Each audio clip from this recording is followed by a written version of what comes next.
Hey, welcome back. Another day, another vlog. How are you guys? Great to see you again. Hope you had a fantastic weekend. I had a good one. We got crushed in baseball. Well, I had a terrible one. So it probably was half my fault.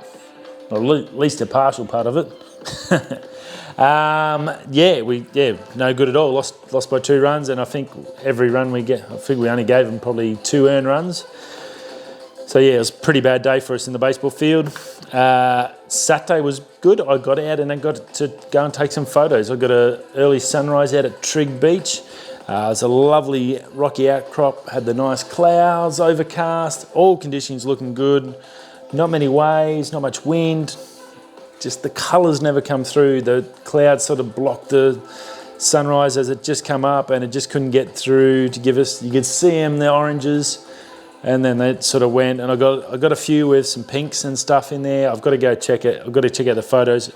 It'll probably be a video, so it'll be a little bit of time. It's on the queue list of jobs to do, but it wasn't too bad. It was good. I really enjoyed it. Something different down at the beach. The beautiful seagull that I got some photos of, which was really, really cool. He just sat there still, and I was doing 5-second slow-mos to get the nice water effect.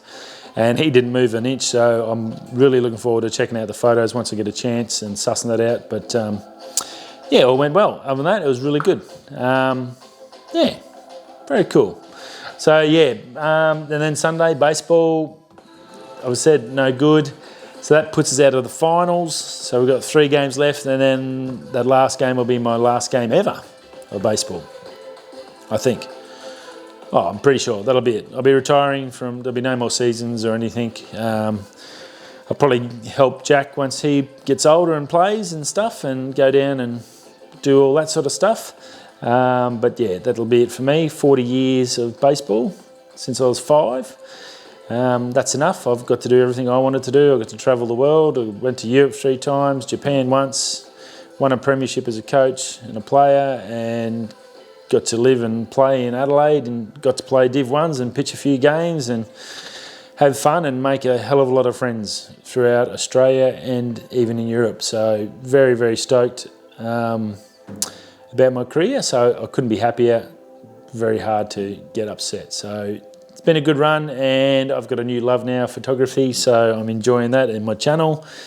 So this is what I do now, I guess. I can focus a bit more on that and just put my energies and times and monies, and it gets expensive now. I think it's $450 a season just to play. Then you got your fines and your gear and all that. She's a mega. It makes it hard.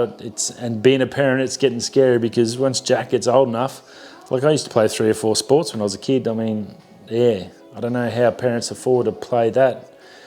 That's something the government needs to look at, is to try and figure out a way to make sports cheaper for kids. That way they might play them, and so they get fat. Worried about people getting fit, and they want people to go out and enjoy exercise and do all that. It costs you a bloody fortune. That's why no one does it. It's cheaper to stay inside and play computer games. Definitely. But anyways, rightio, we've got some news, a fair bit of news over the weekend, as we do now, because we've missed a couple of days, so we'll get into it. Now, first one I want to get into is, well, it's the huge ones. Australia is losing Holden. That's massive. As of 2021, Holden will not exist in Australia. There'll be no car dealerships. There'll be nothing. The only way you'll be able to get anything relating to a Holden is a Chevy, and that'll be through a HSV Walkinshaw partnership deal. So I'm not sure if they're going to set up their own shops in each state or towns, but there won't be, wherever there's a dealership, they're basically going to be closing. I'm assuming all those branches will be getting paid out. All those people will definitely be losing their jobs, so that's pretty sad. But yeah, a loss of an Australian icon, and that'll be including racing as well. So there'll be no more Ford versus Holden. There'll be no Ford versus Chevy, because, well, if they're import only, the prices are going to go through the roof. Because you've got to add that stupid import tax, and then compliancy costs, because you've got to change them from left, because they're not going to make right-hand cars anymore. That's the end of right-hand cars. So there's 10, 15 grand straight on top of a car just to get it compliant, to change it over. So yeah, just ridiculous. And yet we're still paying that 10 to 15% duty on anything over 40 grand or something car, which is pretty much every car, to help the Australian car industry, which zero exists. Once Toyota left, that was it. And now Holden's totally gone, so I don't know where all that money's going that our mate Scott Morrison, the toss bag, is blowing up the wall, probably on his church, I'd say, or something like that. I'm not sure, but it's definitely not going into getting us cheaper cars. It's 10 to 15% could come off pretty much 80% of the cars that are coming in this country as a cost saving. You could pass on to all the poor people trying to buy a car and run round. So that would be good. Rightio. So yeah, sad day. Obviously, good 60, 70 years, if not more, of history in Australia with Holden. Racing, Peter Brock, all those magical years. Now they are going to cover warranty. Parts will be good for, they'll cover for 10 years through programs and stuff like that. But yeah, it's going to save them. It's going to cost them $1.6 billion Australian to pull out of here in Thailand. But obviously they think that's worth it because they're going to obviously save that on what they're going to blow here. So very interesting. Another big one, First We Feast. If you haven't heard of them before, they do Hot Ones, which is Sean Evans, he's the host, interviews famous people, and 10 wings, 10 questions. It gets progressively, they get hotter up to like 6 million Scoville units or something ridiculous, basically putting fire in your mouth. And it's a really cool show. It's amazing how candid the answers get when they're sweating and just freaking out from the heat. So very, very cool. He's got a new show. They've got a new show. It starts this Tuesday. Well, Tuesday in the States. So it'll be Wednesday for us. But it's Tuesday in the States for you guys, February the 18th, 10 p.m. Eastern Standard Time. It's a Hot Ones game show. So he's going to be just hosting, asking questions. You'll have two people having a wing. And then they've got to answer the question after they've eaten the wing. And then I think it's like 10 rounds of questions. The winner, I think, gets $25,000 US. So I think it'll be a pretty cool show because you're going to just have just normal people. And when they get to start getting the stuff like, what's that one? I think from about source number 6 on, the bomb. Once you get to the bomb, they'll just go. So yeah, I think it'll be some really funny stuff for the answers from halfway through, and yeah, very, very cool. Canon's cloud storage due out in April. Chelsea Northrop had a bit of a chat about it today.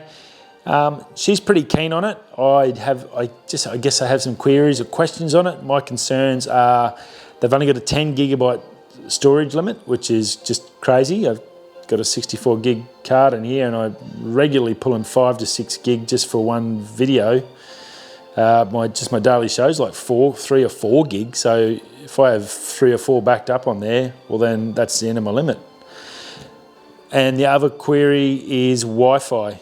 I think, unless that's a typo, sorry, we'll stay in the storage. 10 gig, maybe they've got a typo. That needs to be 10 TB. It's the only way that works. Even if you got to charge people $5 a month, 10 TB would be great. Having the cloud storage is fantastic, that other backup, and that would be cool. But 10 gigabyte, just a joke. Total joke. Canon, you're smoking crack. You need to put that up. Just change the G to a T, and that'll be cool. 10 TB would be fair enough. And even with these new cameras, I mean, even that will be pushing it. But 10 TB, at least, I guess, for the big guys, maybe they might get at least a week out of it and fill it. For us guys, that'll be a year out of it. So, but you could have a pro plan and then maybe take it up to 100 TB. Who knows? But she's saying it's only going to be through Wi-Fi. Now, I don't know how that's going to work. If it's going to go to the cloud, it needs to be connected to something to go. You got a Wi-Fi to something to get it to something, to get it up there to the cloud. Australia is going to have a problem with that. Our phone data is bloody ridiculous. We obviously 5G's coming in, and that's why I said when this got released, I'm assuming because they're talking about this that they're putting 5G in the cameras. Then once 5G rolls out, you'll have the necessary speeds to actually transfer decent amount of data in a reasonable time. But on current phones, on 4G, in the States, look, they probably get 70, 80 meg out of a phone. That's fantastic. No chance here. I'm lucky to get 80 meg out of my NBN fibre to the premise, $110 a month friggin' plan through Telstra. So there's no way that this is going to work in Australia. Plus, you're doing it through your phone. I think I'm on the top plan with Telstra with my iPhone, and I think they put it up this year to 150 gig a month. So yeah, I don't know how this is supposed to work. Wi-Fi would be great if you've got a big building and you're doing multiple rooms with photo shoots. You can Wi-Fi it all to the one hard drive and then come in and put all your stuff together and do it. That'll work, but it ain't going to work for landscape photographers and all that. And they're going to be doing big panos. I've got a pano with 804 meg for one photo. So yeah, I'm not sure. I think more so if they're going to get this to work, then Wi-Fi is definitely ain't going to happen. It needs to be 5G. We know 5G is rolling out at the moment. It's got that short bandwidth one or that broadband or whatever they call it. Now that runs at 300 megs a second. Marquez did a test in LA. So that's pretty cool. 300 megs is still 3 times better than the best you can get in Australia. And that's reachable for normal people to get. You don't need a business name or anything like that. So that's cool. And then once millimetre waves kicks in 2-3 years maybe, once they've got all the network rolled out, then you get your 1.6 gigasecond. Then this will be gold. I think either Canon's come in too early, I don't know where she's getting info, but I just don't think Wi-Fi will work. And that was my 2 concerns with what she was saying. I agree it'll be fantastic and a great backup plan, and that's awesome. Everything she said else there was right on dot. And it's really good. But the 10 gig needs to be 10 TB, and the Wi-Fi will not work. And plus you can't use, and if you say you're going to use just like McDonald's Wi-Fi, well then you might as well give all your money to everyone, because they'll just hack into your computer and steal everything. Because that's what they do. And especially in the States, it's even worse there than here. So yeah, not good. Linus Tech Tips has opened up another channel. It's just basically going to be testing all new gear, so new gear on the market. Here it is, what it is, blah, blah, blah. It's going to be just all that. I think it's been open like 3 days and he's already at 261,000 subscribers, so just insane. Very, very cool. He's done well, he's earned it, he's done all the hard yards, so good on him. But yeah, pretty wild. Opened the channel and 3 days later at 261, so yeah, pretty cool. And then last one from Mischief, MSCHF. The mystery box don't open for 100 days. You pay $100. You can win drones and all handbags and jackets and all sorts of stuff worth thousands of dollars, or you don't open the box for 100 days. Your $100 investment turns into $1,000. You just return the box and they put $1,000 in your bank. Pretty cool idea. Unbox Boys did 2. One was Pokemon cards and the other one was a drone, which was a 0.1% chance one, so that was a fair fluke. But yeah, it's something different. Definitely a gambling sort of a thing to look at, but yeah, something worth checking out. Anyway, that's about it from me. Have a great Monday. I'll see you all again tomorrow night, and hope you all had a good weekend, and I will be back soon. Rightio, if you're going that way, this way, or we'll see you tomorrow. Ciao. Peace.